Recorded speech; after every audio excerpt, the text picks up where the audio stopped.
अऊज़ु बिल्लाहि मिनश्शैतानिर्रजीम बिस्मिल्लाहिर्रहमानिर्रहीम रब्बि इश्रह ली सदरी वयस्सिर ली अमरी वहलुल उक़दतम मिन लिसानी यफ़क़हू क़ौली रब्बि यस्सिर वला तुअस्सिर वतमिम बिल खैर आमीन या रब्बल आलमीन। लिसान कुरान लेक्चर 2 के साथ हम आपके सामने हाज़िर हुए हैं। माशाल्लाह आप जानते हैं कि हमने लिसान कुरान का सिलसिला शुरू किया हुआ है, जिसमें हम आपके साथ दूसरे पार्ट के साथ हाज़िर हुए हैं और इंशाअल्लाह ताला आपको कम वक्त में बहुत चीज़ें अहम सिखाने की कोशिश करेंगे। दुआ है कि अल्लाह ताला इसमें बरकत डाले। तो पिछले लेक्चर में हमने तारुफ, हरूफुल हिजा और हरकत के बारे में डिस्कस किया था, तो इंशाअल्लाह ताला इसमें हम आगे थोड़ा सा चलेंगे और थोड़ा सा चीज़ों को और मज़ीद डिस्कस करेंगे, जिसमें से ये लेक्चर आज तकरीबन आप पिछले लेक्चर से काफ़ी माखूज़ है, यानी आप पहले बहुत सी चीज़ें जानते हैं जो दोबारा रिपीट हो रही हैं पिछले लेक्चर की। तो माशाल्लाह अपना सबक शुरू करते हैं हम।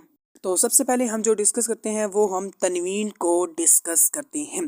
तो एक बात नोट है, वो नोट कर लीजिए कि दोहरी हरकत को, फिर सुन लीजिए कि दोहरी हरकत को तनवीन कहते हैं। माशाल्लाह कितनी आसान डेफिनेशन है, अल्लाह ताला की कुरान की ज़बान हम सीख रहे हैं और कितनी आसान डेफिनेशन है कि दोहरी हरकत को तनवीन कहा जाता है। जैसे आपको स्क्रीन पर मिसाल लिखी हुई ऊपर सही प्रॉपर लिखा हुआ दिखाई दे रहा है कि 2 ज़बर ऊपर डली हुई हैं, फिर नीचे 2 ज़ेर और फिर 2 ऊपर पेश डली हुई हैं, और ये दो जो ज़बरें ज़ेरें पेशें होती हैं ना, इनको तनवीन कहा जाता है अरबी ग्रामर में। हरकत के अलावा एक और अहम अलामत सुकून की अलामत है, जो कि दर्ज है, लेकिन सुकून की अलामत है। यहाँ पर साकन लफ्ज़ को किया जाता है, जो हाफ़िज़ होंगे उनको पता होगा। ये 2 हैं, हमने इसका डिस्कस किया है। अगर हम पहली यूज़ करें ना तो फिर आपको लगेगा कि वो पेश है, लिहाजा हम दूसरे भी यूज़ ज़्यादातर करेंगे लेक्चर के अंदर। तो दूसरी भी आप नोट कर लीजिए, 2 मतलब सुकून की ही अलामतें हैं। बस ये माशाल्लाह ताला हमारे लेक्चर की इतनी बातें। तो हमने क्या पढ़ा है, हमने ये करा है कि दोहरी हरकत को तनवीन कहते हैं और एक सुकून की अलामत ही अभी तक हमने पढ़ी है। तो अरबी में हरूफुल हिजा की तादाद 28 या 29 है, जो हम पिछले लेक्चर में पढ़ चुके हैं। इस फ़र्क की वजह हमज़ा और अलिफ है, जो कि हम पीछे डिस्कस कर चुके हैं। जो लोग अलिफ और हमज़ा को एक ही शुमार करते हैं, उनके नज़दीक हरूफुल की तादाद जो है वो 28 है, और जो इनको अलग-अलग तसव्वुर करते हैं उनके नज़दीक हरूफुल हिजा की तादाद 29 होगी। ये हम पीछे भी पढ़ चुके हैं। माशाल्लाह ताला हमारा वही लेक्चर दोबारा आया है। चीज़ों को रिपीट इसलिए किया जाता है ताकि आपको अच्छी तरह याद हो जाए। तो अभी तक हमने सिर्फ 2 चीज़ें पढ़ी हैं कि दोहरी हरकत को तनवीन कहते हैं, और एक हमने सुकून की अलामत पढ़ी है। उसके बाद हरूफुल हिजा की तादाद 28 या 29 होती है, और हमज़ा और अलिफ के बारे में भी हमने थोड़ा सा जाना है कि किन लोगों के नज़दीक 28 है और किन के नज़दीक 29 है। तो अलिफ और हमज़ा का हम फ़र्क थोड़ा सा मज़ीद समझते हैं। जब अलिफ पर तीनों हरकत यानी ज़बर, ज़ेर और पेश में से कोई हरकत आ जाए या अलामत सुकून आ जाए, यानी जो तीनों हमने तनवीन पढ़ी है या अलामत सुकून पढ़ी हैं, इनमें से कोई भी आ जाए, यानी 2 ज़बर अलिफ पर आ जाए, 2 ज़ेर आ जाए या 2 पेश आ जाए, 2 ज़बरें ज़ेरें आ जाए, या 1 ज़बर या 1 ज़ेर या 1 पेश या सुकून की अलामत आ जाए, तो वो फिर हमज़ा कहलाता है, वो फिर अलिफ नहीं कहलाता।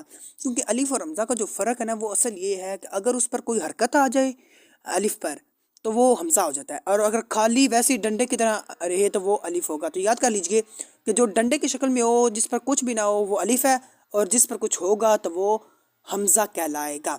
तो अभी तक हमने सिर्फ 2 तीन चीज़ें पढ़ी हैं। पहली ये कि दोहरी हरकत को तनवीन कहते हैं, और तनवीन की बाद हमने एक सुकून की अलामत पढ़ी है। हरूफुल हिजा की 28 और 29 तादाद पढ़ी है, जिसमें अलिफ और हमज़ा को हमने किन के नज़दीक 28 है और किन के नज़दीक 29 है वो हमने डिस्कस किया है। उसके बाद अब अलिफ और हमज़ा का हमने फ़र्क पढ़ा है कि कब अलिफ रहता है और कब अलिफ हमज़ा हो जाता है। जैसे नीचे मैं आपको एक मिसाल देता हूँ कि अलिफ ये है, और अलिफ के ऊपर जब ज़ेर, ज़बर या पेश या सुकून की अलामत आ जाए तो आगे आपको लिखा हुआ हमज़ा नज़र आ रहा है। तो माशाल्लाह ताला हमने बहुत ही तफसील से मैं आपको बता दिया है। तो ये था हमारा, तो पीछे वाले लेक्चर से तकरीबन सेम ही था। तो अब हम जो एक नई चीज़ पढ़ने लगे हैं वो नोट कर लीजिए।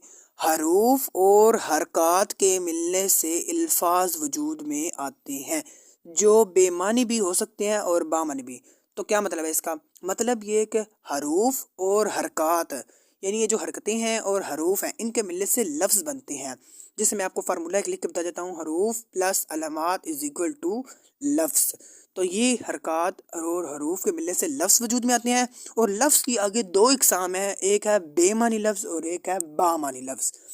ठीक है, और जो बेमानी लफ्ज़ है ना, उसको मुहम्मल भी कहते हैं, और जो बामानी लफ्ज़ है उसको कालिमा कहते हैं। चूँकि हम कुरान मजीद की ज़बान सीख रहे हैं تو قرآن مجید میں کوئی بھی لفظ بے معنی نہیں ہے اللہ تعالیٰ نے استعمال کیا، لہٰذا ہر لفظ با معنی ہے۔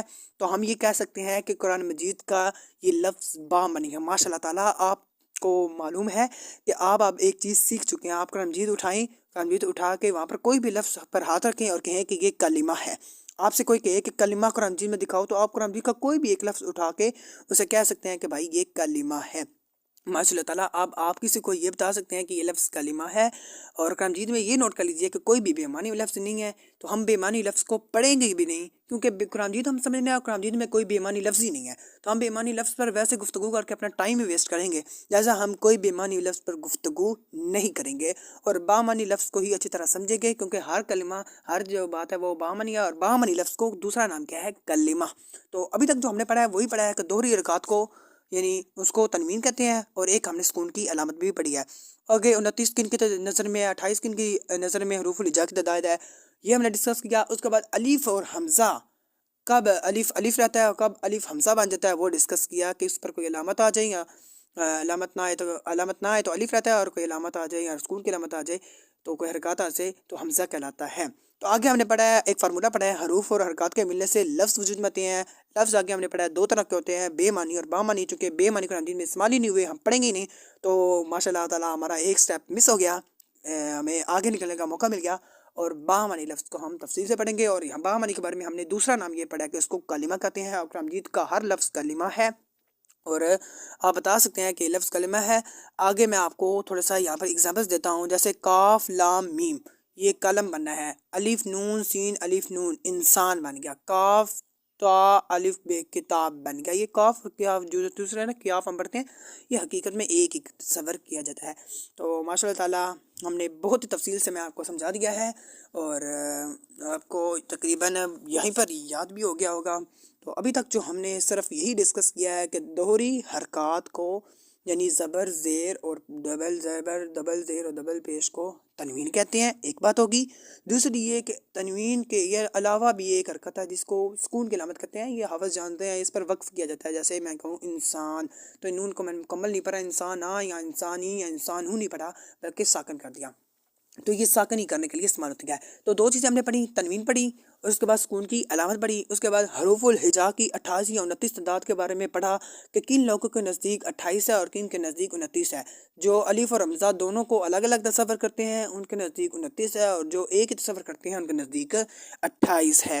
اور الف اور حمزہ کا ہم نے فرق ڈسکس کیا ہے کہ الف پر اگر کوئی زبر حرکت آ جائے، زیر آ جائے، پیش آ جائے یا سکون کی علامت آ جائے، جو اوپر ہم نے انہیں مختصر میں کہوں کہ تنوین یا سکون کی علامت آ جائے، تو اسے پر ایک حرکت ہی کیوں نہ آ جائے یا ڈبل حرکت کیوں نہ آ جائے، تو اس کو پھر حمزہ کہا جائے گا، الف نہیں کہا جائے گا۔ ہاں ڈنڈے کی شکل میں ہو تو یہ نوٹ کر لیجئے کہ وہ الف ہوگا، یعنی ڈنڈا جو ہوگا وہ الف ہوگا، اور جو دوسرے حرکات کے ساتھ ہوگا وہ پھر حمزہ ہوگا۔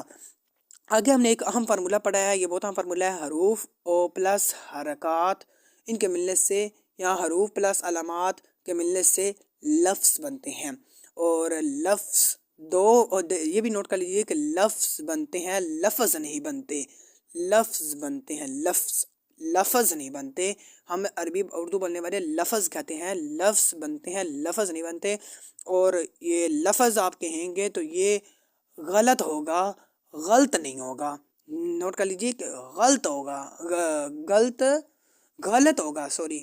گاف لام، گاف کے اوپر بھی جو ہے نا غین کے اوپر بھی زبر ہے، لام کے اوپر بھی زبر ہے، اور تا کے اوپر بھی زبر ہے، غلط ہوگا، غلط نہیں ہوگا۔ یعنی لام کو ہم ساکن پڑھ دیتے ہیں تو یہ لفظ غلط ہے، یعنی غلط کو غلط کہنا غلط ہے۔ تو یہ بہت عام بات تھی جو میں نے آپ کو بتا دی، ہمارے ساتھ ساتھ ماشاء اللہ تعالیٰ اردو بھی اچھی ہو رہی ہے۔ تو یہ ویسے آپ کو میں نے کنسیپٹ سمجھانے کے لیے کیا ہے۔ تو مین بات یہی ہے کہ ہم نے تنوین پڑھی، حرکات پڑھی، اور حرکات تنوین ہوتی ہیں، تو سکون کی علامت پڑھی، حروف الہجا کے 28 29 کن کے نزدیک 28 کن کے نزدیک 29 ہے۔ الف اور حمزہ کا فرق پڑھا کہ الف کب ہوتا ہے اور حمزہ کب ہوتا ہے، اور فارمولہ پڑھا حروف پر حرکات کے ملنے سے لفظ بنتے ہیں۔ لفظ دو قسم کے ہوتے ہیں، بے معنی با معنی، اور با معنی لفظ کو کلمہ کہتے ہیں، اور بے معنی پر ہم گفتگو نہیں کریں گے کیونکہ وہ قرآن مجید میں استعمال ہی نہیں ہوئے۔ اس کی چند ایگزامپل میں نیچے آپ کو دے دیا۔ ماشاء اللہ تعالیٰ مجھے امید ہے کہ آپ کو ساری بات بہت اچھے طریقے سے سمجھ میں آ گئی ہوگی۔